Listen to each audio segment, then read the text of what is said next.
Okay, so here in part two, I'm going to go through and talk. We'll start with a trip to the land. So this was the land that Zambia Mission Project has purchased.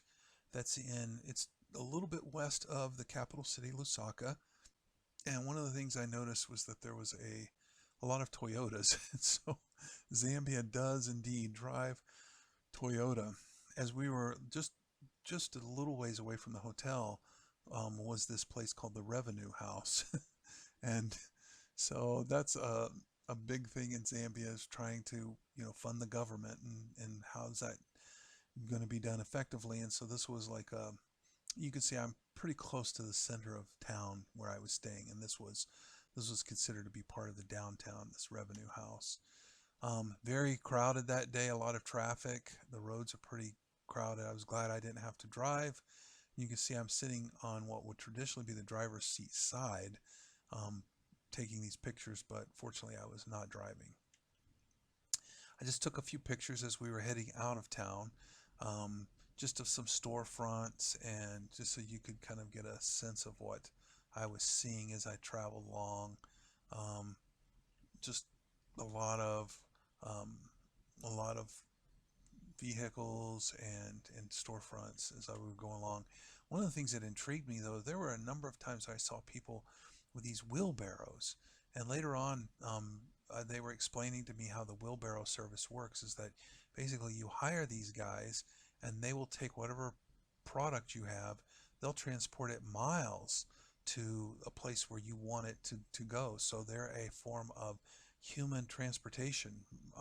They have these wheelbarrows, and they'll strap. You can see these huge packages that they'll strap on these and just haul them down the road. So I was kind of impressed by that. Very hardworking group of people. However, one of my the driver was telling me that these guys tend to work hard, but they also don't manage their money very well and tend to drink a lot. And so he had the impression that some of these guys were basically not the most reliable. One thing I did notice while I was there was that you saw a lot of people just traveling in the back of trucks, which you just don't see here in the States. People standing up in the back of a pickup truck like this, driving down the highway. This is the only time I ever saw this photo, and it caught me off guard. And I had my phone out, fortunately, and I grabbed a picture of it. And I asked the driver, I said, "Do you know who this is?" He said, "Oh, yeah." And he said that there were people in Zambia who really liked this guy.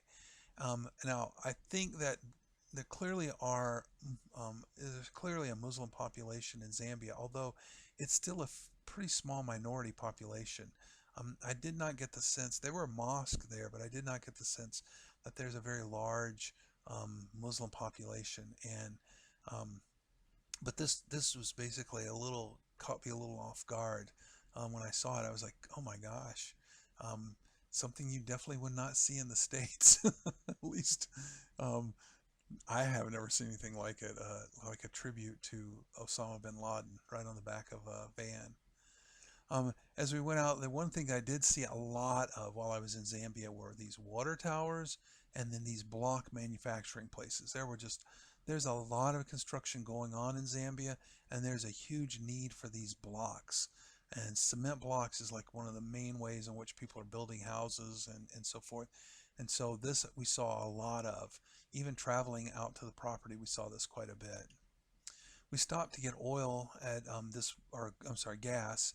And here, one of the things the reason I show this is when I was a kid, there was you had people who would pump gas for you, but it's been a long time that I've ever gone to a gas station and had people that would pump gas for you. But there, the gas is all paid for and pumped you pay these people, and then they pump the gas for you. There's no inside that you would go to pay. You pay these people. And there is a storefront that's being built with this particular gas station. It's kind of new, so the storefront wasn't open yet. But the storefront would just be for like refreshments and stuff. You would not go in there and pay for the gas, at least according to what I was told, that these gas things are here. Um, Now, it's a little difficult to see this, but as we were pulling out of that gas station, I saw this and I said, does that say airtime? And it sure not, it does, airtime for sale here. And so basically, everywhere in Zambia, you see these little places where you could go and you could buy airtime for your cell phone. And so there were just like thousands of these places everywhere. Even as we were driving out of town, here on a 10 building, written in spray paint on this 10 is airtime for sale. That was very unusual, caught my eye. Now, I tried to take a picture. This is, I believe, some kind of a wheat being grown here. You can't see it very well, but right off here in the distance, there is a pivot. And so there's not a lot of irrigation going on, but there are some larger agricultural enterprises where they are doing um, irrigated farming. And you can see, look at it, it's very green, very nice. But the pivot is right over here. It's a little hard to see. I just was kind of found that interesting. Now, we drove for about an hour and a half outside of Lusaka, and we came to downtown Stumbenko. And this is probably about 20 miles from the property. So I was taking pictures of things along the way to try to get a point of reference because I really wanted to try to find the property on Google Maps. And actually, in the end, I was able to do it, and it was using some of these landmarks that I found along the way. So Stumbenko, really close to the property, right at the edge of the highway. So this is a main road that we rode all the way from Lusaka on that just continues to go west. But there is a primary school that's about 4.5 kilometers down this road that we're about to turn on, and this is the road that our property sits on. And so here we are coming down the road. You can see there were some places of there were some like little small village areas here where there were some huts along the way, and here's some more huts. There was a hill to the east that I was able to use as kind of a landmark, which actually was very helpful to me in finding out where the land was. Um, and then here is my first view of the land. I had stepped onto the land. There was a little gate, but the gate was just basically an opening in the fence, and it was just covered up by tree branches, which would just basically prevent somebody from driving onto it. And also you had to pull away the branches to get into the land. But this is my first step onto, there was kind of an old road that had been traveled through. This was heading up into the land. You can see where there's a little bit of erosion from the rainy season, but this was the dry season that we're in here. And there's a little hill in the background here, which I also used as a point of reference to find the land on the map. So we traveled down this little road and we came to the fence. This is the fencing on basically this would be the east side of the property. And then I kind of looked around, and from that point of fence, you could see our water tower. And actually, you see this little dark spot. That's something that I'm going to talk more about later. But that's our for our property. That is our water tower. And then as I turned around, I looked down the fence. You can see really well done fence, very nice and high. I'd probably say about 5 feet or so. But it's very well, very nice, strong fence, and it does a real good job of delineating where our property line is and establishing our boundaries, which in Zambia is a very important part of property ownership. If you don't put fences up, then the property is not thought of the same. Putting the fences up causes people to begin to think, oh, that's your property, that's your private property. So the fences are very important here. Here, just looking down the other fence line, and you can see the water tower again, just trying to get a feel for the property. It's very dry. Now we walked over to the water tower, and there was a little building here, and there's actually another little building back over to my shoulder. This was a little panoramic shot I was trying to take. You can see the guys that were with me. This is Sandwell, and this is a building that could be restored and used as a residence structure. I mean, admittedly, very small. I think it would be one that we would want to, if we restored it, we would want to build onto and make a bit bigger for maybe a first residence house. But you can kind of get a sense, and we're going to visit the neighbor, his property, and he has a house that's already built, and we could, kind of get an idea of what a residence house would look like. But here's our water tower, and so I wanted to get closer. Got up close to it, and you can see Pastor Dixon here in the background. This is Lucas, and um, and then I did take another shot of that building. I wanted to get a little bit of a different angle, and here's Sandwell standing kind of. Now, the building used to have a ceiling. It used to have a roof, a tin roof, but because the property was not occupied for some bit of time, people had come in and actually broke off the roof and took the tin roof, which is part of the reason why our fence was so critical to get built. And so that was one thing that really was driven home to me by the fact that, if you don't protect stuff there in Zambia, just like here in the United States, thieves will break in and steal. And so that was one of the problems we faced there. Now here, Sandwell is showing me the wires that run to the pump. So these are the wires that go to the pump, the borehole, which is here, which has basically just been covered up. The pump is put in here, drilled and put down, and then covered with cement here. And then that is connected to our water tower. And so here's the water line basically going up, and this is a little valve. And so there's water line going up, water line coming down. I'm assuming maybe this would be the water that would pump into it, and maybe this is control for the water coming out. I don't know for sure. But I was standing right there next to it and got a good picture of it. Now, at the time I was taking this picture, I think it was Dixon, there was a bee buzzing him, and he was about to kill it. And actually, Pastor Isaac saw this and stopped him in time, which was very fortunate for us, because probably without knowing it, this was the most dangerous moment in my entire trip, was standing right below this water tower, because as quickly they moved me away from the water tower, you can see up here there is a black spot. Now that black spot is basically, and also here's that hill that I wanted to get another shot of that's kind of to the south. I'm calling this Mount Zambo, is this hill, is what I've not named it. But I was trying to here then zoom back in on oops, I went the wrong way. There we go. Zoom in a little bit on the bees, but there's a beehive up here. Now these are African honeybees, but they are not very friendly. And Pastor Isaac told me that one time he killed one of the bees and then was attacked by a swarm of bees that just bit him all over the back of his head, neck. He was able to get down on the ground in some tall grass, but you could tell it was a very painful experience. And fortunately, we were able to get away from this water tower without getting buzzed by the bees, and we kind of moved on away from it pretty quickly. Now you can see some buildings over here. These are the buildings that of an adjoining property, an adjacent property that is lived on by a friend of Sandwell's named Richard.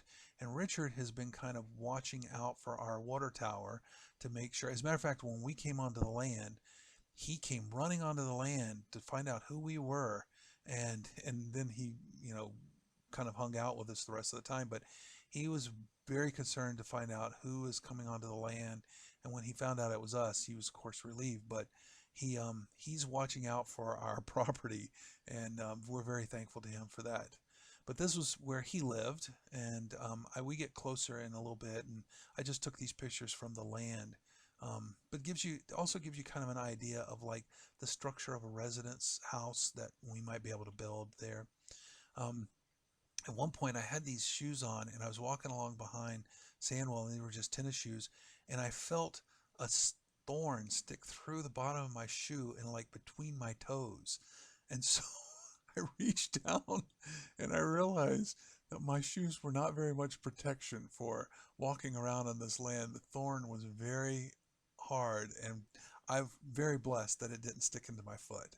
I actually kept a little piece of it later just to thank God over that I did not get a thorn stuck in the bottom of my foot out here in the middle of basically nowhere, very far from any kind of like medical care and attention. So you have to be careful when you're out there, and of course God was with us, and so it was very protecting and blessing there. So here we have gone all the way to the front of the property, almost to the front, and I was just looking back over the property just to give you a sense of the size. Here's our water tower in the distance, and so this property is pretty large. I estimate it's on the area on the order of around 17 acres or so. These are some. This was a tree. I think this is a mango tree, or some kind of no. Maybe it was a fig tree. But anyway, it was not in fruit. But there were a couple of other trees like this. Very nice trees on the property, which I thought was really cool. You can see there's like some paths through the property, which are growing over slowly. But that's only because we've just begun to wall off the property, and it keeps people from just traveling through it. But again, you can also see some other nice trees here. One day I had envisioned that we would have, with irrigation, that this will all be a very different look, and we'll have a lot of nice big green trees and some beautiful crops here. But you can look back to these photos and see what it looked like before. And so here's a picture, a better picture of Richard and Pastor Luca, and then we took a picture in front of this big tree, and we actually got together and had a prayer together as a group of brothers, praying for the land, praying for the ministry. It was actually a very special time to get together with these guys who treated me just like I was one of them and treated me just like a brother. And we had a great time of fellowship together, and just a good time of just getting together and praying and thanking God for His provision, and thanking Him for this land that He has provided to us. So we were very thankful and had a really good time of fellowship there. So here's Sandwell, and this nice tree that was in the background, and we were right on the edge. This was kind of an open area of where in the past they have grown some charcoal or produced charcoal. They would cut down trees and then just make the charcoal in this charcoal pit. And charcoal is very regulated making it, and it's not a very environmentally healthy activity. So it's not one that we would pursue on our property, but it is necessary in that area, and the government tries to control it, as I learned later. But it was just an interesting that charcoal had actually been made on our property in the past, but not something that we would endeavor.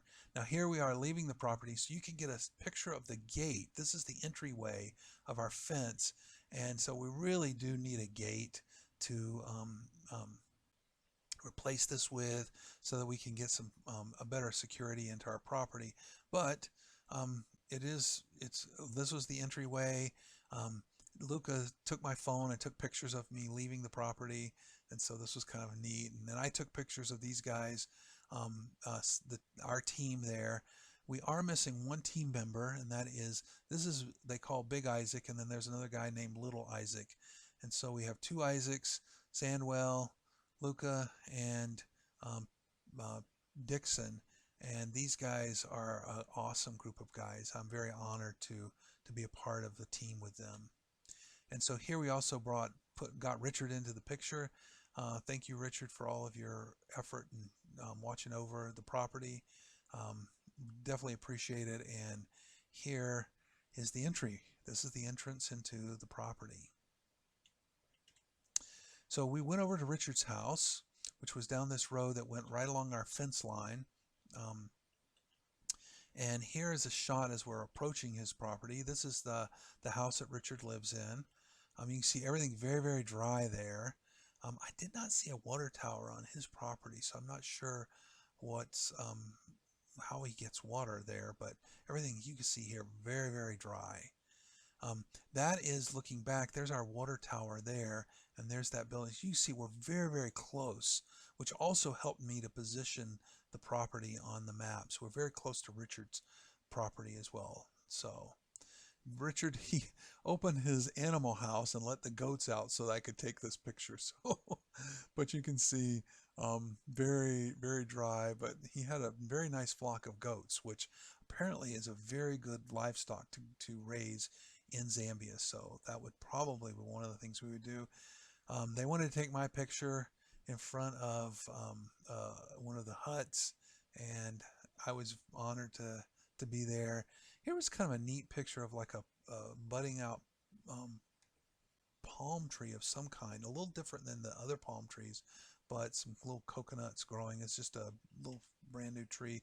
Here was a bigger palm tree with coconuts you can see up here in the top. That's right along the edge of our property. Here we were going back past the gate. I just took a picture of it. Now, as we travel back through Stabenko, we stopped. Our driver needed to get out for something, and so I just took a couple pictures of in the area. There was a barber shop. There was this coal. Now, this coal, the Western Province, one of the big things they do there is produce charcoal. And so, but it's regulated, it's very regulated. So the trucks would stop here and wait till the evening before they drove past the checkpoint, because then the checkpoint wouldn't be manned. If they stopped at the checkpoint, they would get taxed and have to pay taxes. So these guys would just hang out here and not drive down to the checkpoint until later in the evening. Here was a little grocery store. This might be the closest grocery store to our property. It's kind of an interesting picture there. There's a restaurant, a bar, restaurant. Um, Definitely not something that we're accustomed to seeing here in the States, but very interesting nonetheless. There was a communications center that we passed on the way, but you can see even around it there are these houses. But this was very typical of these sort of like houses in Zambia surrounding this communication place. Now, the next day, and I'll try to kind of go through these kind of quickly because I know I'm running a little long. I wanted to spend a lot of time on the land. Um, and I may even skip over some of the other pictures and or go maybe even do a part 3, but I didn't want to make this too long. I wanted you to see the land, but I did want to share with you, I got the opportunity to speak at Pastor Isaac's church, and so this was the school building compound where the church was. They rent a room each weekend to have church services, and I was asked to speak. Here's Pastor Isaac in Sandwell, and this was the choir leader, and this was an deacon. I think it was Deacon John, one of the deacons of the church. And so um, I was introduced. This young lady here was giving the announcements, um, and so basically we were visitors. I think we were standing up because we were visitors, and um, now, one thing I've shared with people already, but this was just really one of the most amazing moments of my trip, was to get to hear this choir sing. And I heard them initially from the back of the room. I was just sitting in the front, and I thought, wow, they've got a really nice sized choir. When they got to the front of the room, I was like, oh my goodness, it's only 5 people plus the choir director. Is this like really small group of people? But the sound is amazing. I've already posted some YouTube videos on this. I'd encourage you to check it out if you haven't seen it.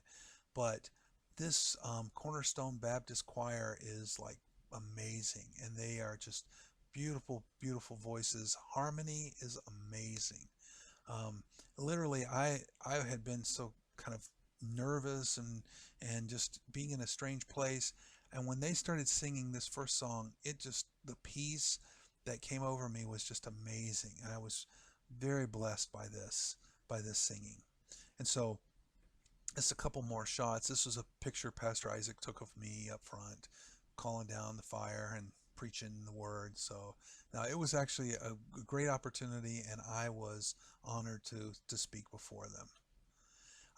Later that day, we went to visit Sandwell's place, and so the remaining part of this video is really after I visited the land and I've gone to Sandwell's place. And what I'll do is I'll come back and make this a part 3, and so that you can, if you're interested in seeing that, you can see the rest of my trip, and I'll just do that as a part 3 because this has already gotten somewhat long.